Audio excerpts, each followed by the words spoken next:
김은혜 박사님의 근본적인 시각에 기본적으로 동의하고 또 깊이 공감합니다. 제가 쓴 발제 원고를 읽어가면서 논찬 원고 읽어가면서 논찬을 하겠습니다. 좋은 글을 읽을 수 있어서 감사했습니다. 목회 현장에 있으면서 세계 교회의 흐름이 어떤 것인지 그 신학적인 인식과 오늘날의 세계 문제가 어떻게 연결되는가에 갈증을 느끼고 있었습니다.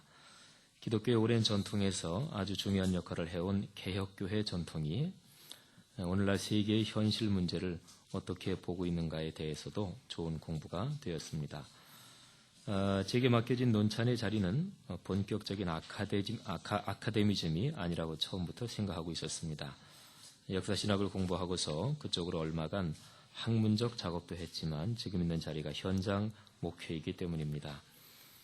그러면서 괜스레 아카데미즘의 현장에 가서 물을 흐려놓는 것은 아닌가 걱정도 되었습니다. 그런데 발제자의 원고를 읽고서 논찬자로서 이런 부담이 없어졌습니다. 발제의 글이 본격적인 학술 논문이 아니라 제24차 개혁교회 연맹 총회의 아크라 신앙 고백에 대하여 그 내용과 의의 그리고 한국교회 주는 의미를 다룬 글이기 때문에 그랬습니다. 오늘 김은혜 교수님 발제를 듣고서 그런 부담이 더 없어졌습니다. 아주 열정적인 강의하시는 걸 듣고서 제가 아주 정확하게 학술적 논찬을 하지 않아도 된다 하는 마음이 들었습니다. 발제자는 아크라 신앙 고백이 신자유주의와 경제세계화에 대한 신앙 고백적인 반대임을 전합니다. 인간의 삶뿐 아니라 동식물과 모든 존재를 포함한 오늘날 세계가 우리 발제자께서는 우주적인 이런 표현도 쓰시는데 총체적인 위기 가운데 있음을 절절히 느끼고 있습니다. 우리 사회도 그런 위기 가운데 존재하고 있는데 그 위기의 중심은 우리 사회와 문화에 내재하고 있는 물질에 대한 태도라고 발제자는 보고 있습니다. 경제 문제가 오늘날 세계 위기의 중심에 존재한다고 보는 것입니다. 발제자는 한국교회를 강하게 비판하고 있습니다. 한국교회는 개혁의 대상입니다.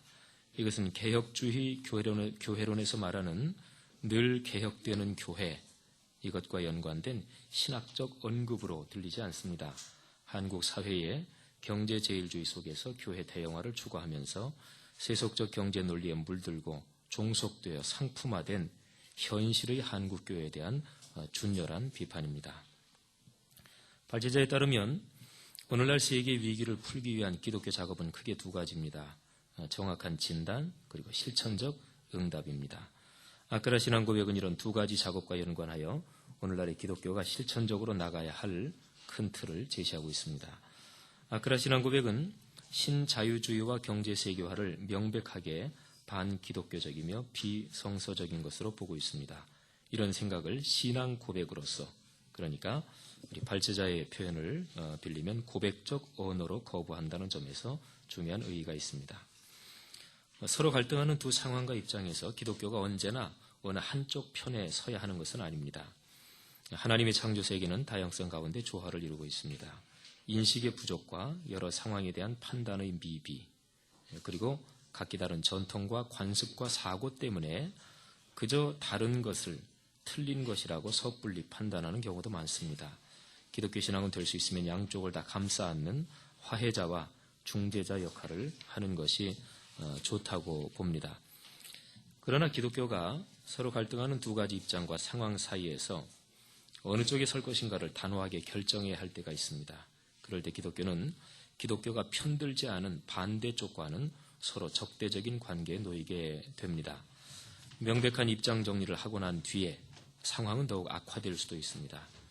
그러나 기독교의 입장 정리가 성서적인 것이라면 희생을 치르더라도 결정한 입장을 고수하고 지켜가야 할 것입니다. 어쨌든 아크라 신앙 고백은 신자유주의와 경제세계화를 비성서적인 것으로 신앙 고백적 입장을 정리했습니다.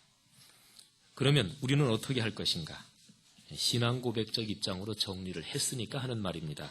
그러면 우리는 어떻게 할 것인가? 어떻게 살 것인가? 신앙 고백을 한다는 것은 의견 표명이나 학설에 발표하는 다릅니다. 신앙 고백은 목숨이 걸린 문제이기 때문입니다. 가장 강력한 신앙적인 실천은 내가 믿는 내용을 목숨보다 중요한 핵심 가치라고 여길 때 거기에서 발생합니다. 그런 점에서 기독교 전통에 있는 신앙 고백의 모든 교리적 주제는 그것을 진지하게 받아들이고 삶에 연결시킨다면 그러한 신앙 고백은 교육, 정치, 경제, 문화 등 인간 삶의 전반에 어떤 식으로든지 영향을 끼칠 수밖에 없게 됩니다. 신자유주의와 세계 경제 세계화를 비성서적이라고 고백한다면 곧 뒤따르는 진지한 질문이 이것입니다. 그러면 우리는 어떻게 살 것인가? 경제 문제가 인간 삶의 가장 기초적인 몇 가지 중 하나인데 그러면 어떻게 경제 생활을 하면서 살 것인가에 대하여 대답을 해야 합니다. 오늘날 세계의 주류 경제 구조인 자본주의적 경제 구조에 대해서 또 특별히 신자유주의적 경제 구조에 대해서 거부를 했다면, 더군다나 신앙 고백적인 입장에서 거부했다면 그러면 어떻게 살 것인가에 대해서 대답을 해야 된다는 거지요. 발제자의 글을 읽으면서 유일한 초강대국 미국과 거기에 연결된 강대국들을 중심으로 한 신자유주의 경제 구조가 가지는 심각한 문제점을 다시 한번 생각하며 공감했습니다. 한국 교회의 목회 현장 안에 있는 자본주의 시장 경제적인 세속주의 현상에도 같이 아픈 마음을 가졌습니다. 그러면서 성서적인 경제 구조나 질서에 대한 언급을 기다리며 글을 계속 읽었습니다. 목회자로서 갈급한 마음도 가지고 말이지요.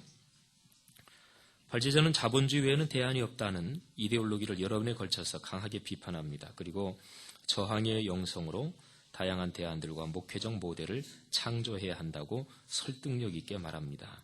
그러면 대안은 무엇인가? 발제문의 마지막 쪽에 가서야 대안에 해당되는 구체적인 사항들이 나옵니다.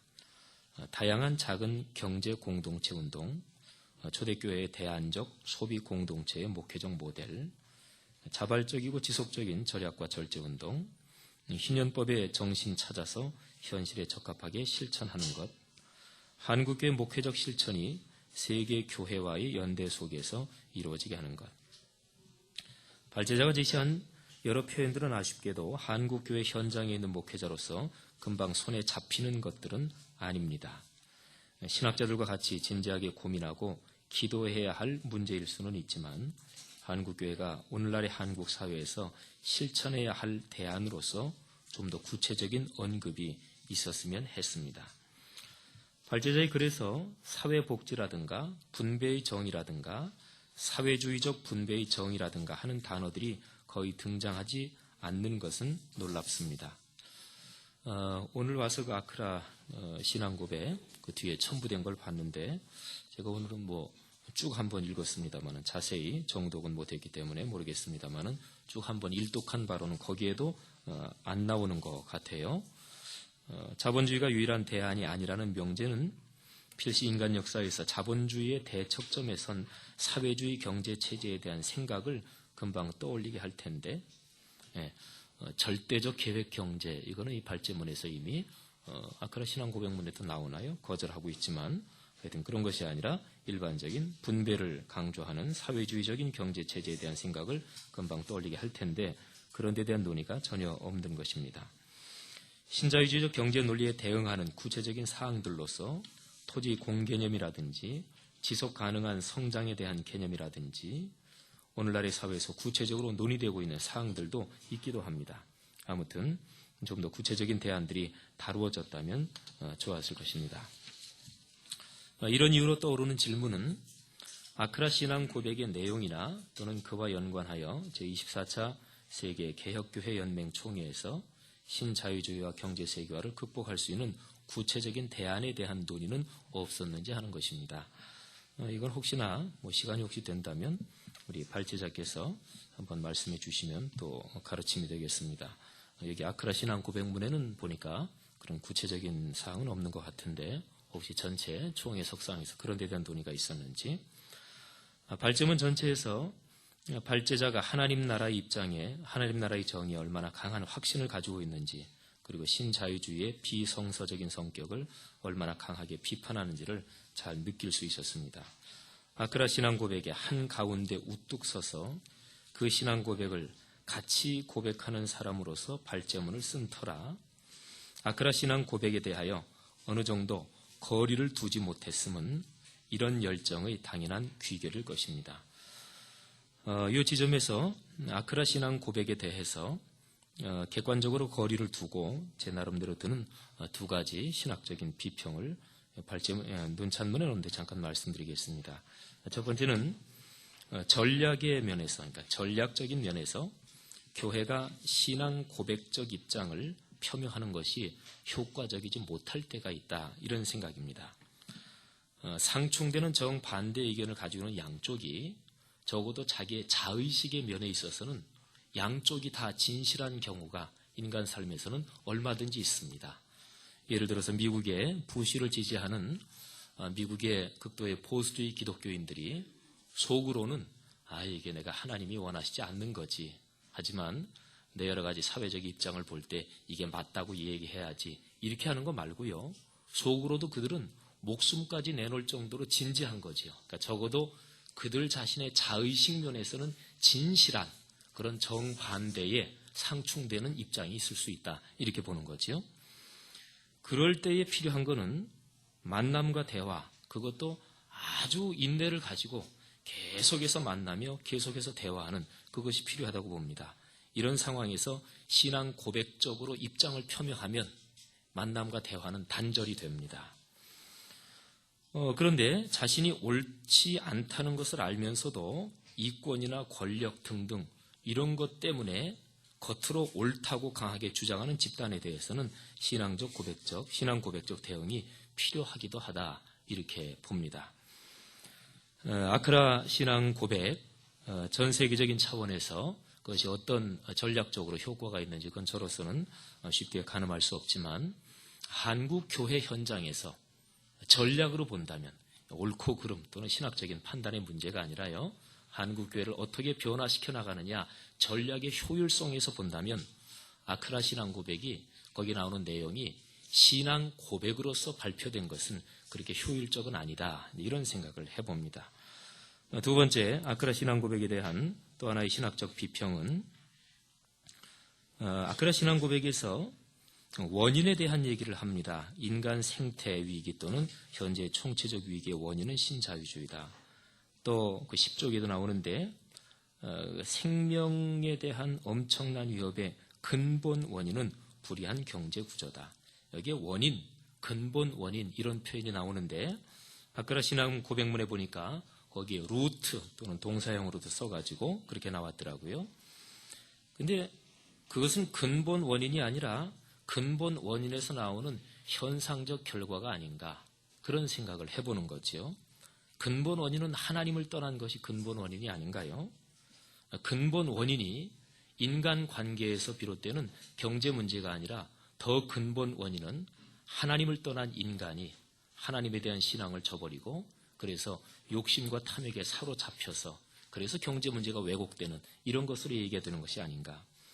발제문 7쪽에도 보면 자연으로부터 멀어지는 것, 이거에 대해서 얘기하는데 전체 발제문 또는 아크라 신앙 고백문 1독을 해서 지금 자세하게는 모르겠습니다만 하여튼 발제문에서 듣는 아크라 신앙 고백은 현재 인간의 총체적인 위기가 커다랗게 두 가지, 하나는 경제 문제, 또 하나는 자연에서 떠난 그런 문제라고 보고 있는 것 같습니다.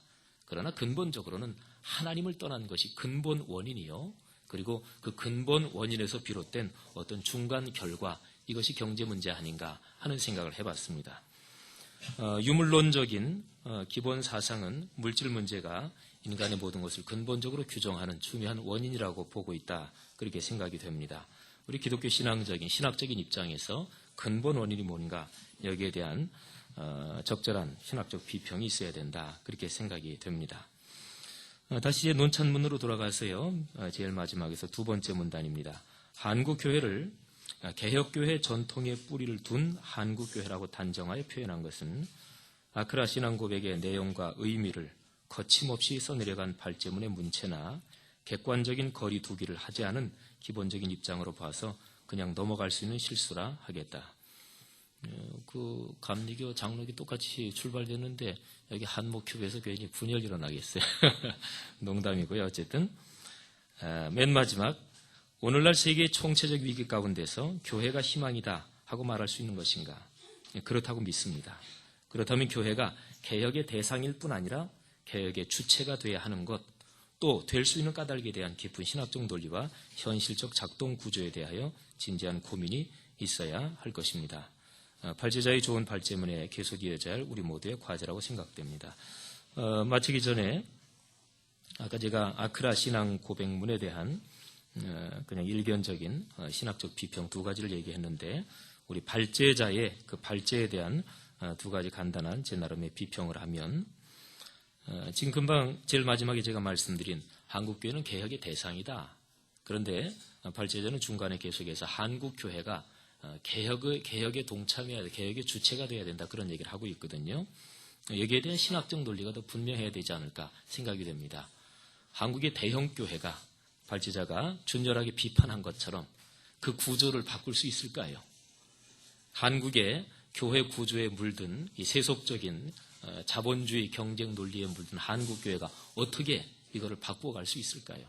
그러니까 개혁의 대상이 개혁의 주체로 변하고 입장을 바꿔야 된다는, 여기에 대해서 정확한 논리가 필요하지 않나는 생각이 됩니다.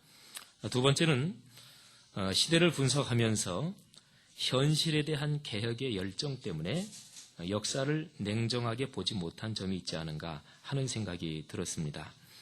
예를 들면 7쪽과 8쪽에 보면 그 깔뱅과 루터의 개혁이 교회 안의 개혁뿐 아니라 그 당시에 사회적인 개혁, 이런 것도 전부 다 포함하고 있다, 이렇게 얘기를 하고 있습니다.